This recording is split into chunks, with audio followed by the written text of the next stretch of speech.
Bank അക്കൗണ്ടിൽ ഇടപാടുകൾ നടത്താറുണ്ടോ? അതോ നടത്തിയിട്ട് കുറേ നാളായോ? കുറേ നാളായെങ്കിൽ ശ്രദ്ധിക്കണം കേട്ടോ. ഒരുപക്ഷെ അക്കൗണ്ട് നിർജ്ജീവമായി പോയിട്ടുണ്ടാകാം. ഇങ്ങനെ ഉറങ്ങിക്കിടക്കുന്ന അക്കൗണ്ടുകൾ പലരും തട്ടിപ്പിനായി ഉപയോഗിച്ചേക്കാം.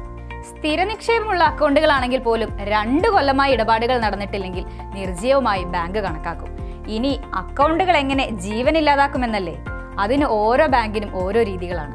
ഓൺലൈൻ ബാങ്കിംഗ് സംവിധാനത്തിൽ രജിസ്റ്റർ ചെയ്തിട്ടുണ്ടെങ്കിൽ പല ബാങ്കിന്റെയും അക്കൗണ്ട് തിരിച്ചുപിടിക്കൽ എളുപ്പമാണ്. ICICI പോലുള്ള ബാങ്കുകൾക്ക് കസ്റ്റമർ കെയറിൽ വിളിച്ചു പറഞ്ഞാൽ മതി.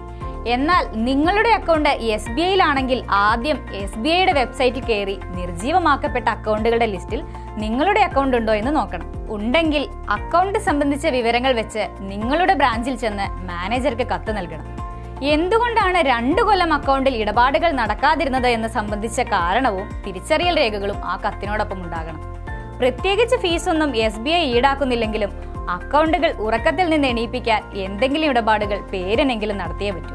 മറ്റ് ബാങ്കുകൾക്കും ഏകദേശം സമാനതയുള്ള പ്രവർത്തന രീതി തന്നെയാണ്. അക്കൗണ്ട് പുനഃസ്ഥാപിച്ച് കിട്ടാൻ ഭൂരിഭാഗം ബാങ്കുകൾക്കും നമ്മൾ ചെല്ലേണ്ടത് നമ്മൾ അക്കൗണ്ട് എടുത്ത ബാങ്കിൽ തന്നെയാണ്. അത്രമാത്രം. ഇനിയപ്പോ 2 വർഷം കാത്തിരിക്കേണ്ട. ഇടയ്ക്കൊക്കെ അക്കൗണ്ടുകളൊന്ന് ഉപയോഗിച്ച് നോക്കൂ. അപ്പോൾ അതാണ് കാര്യം.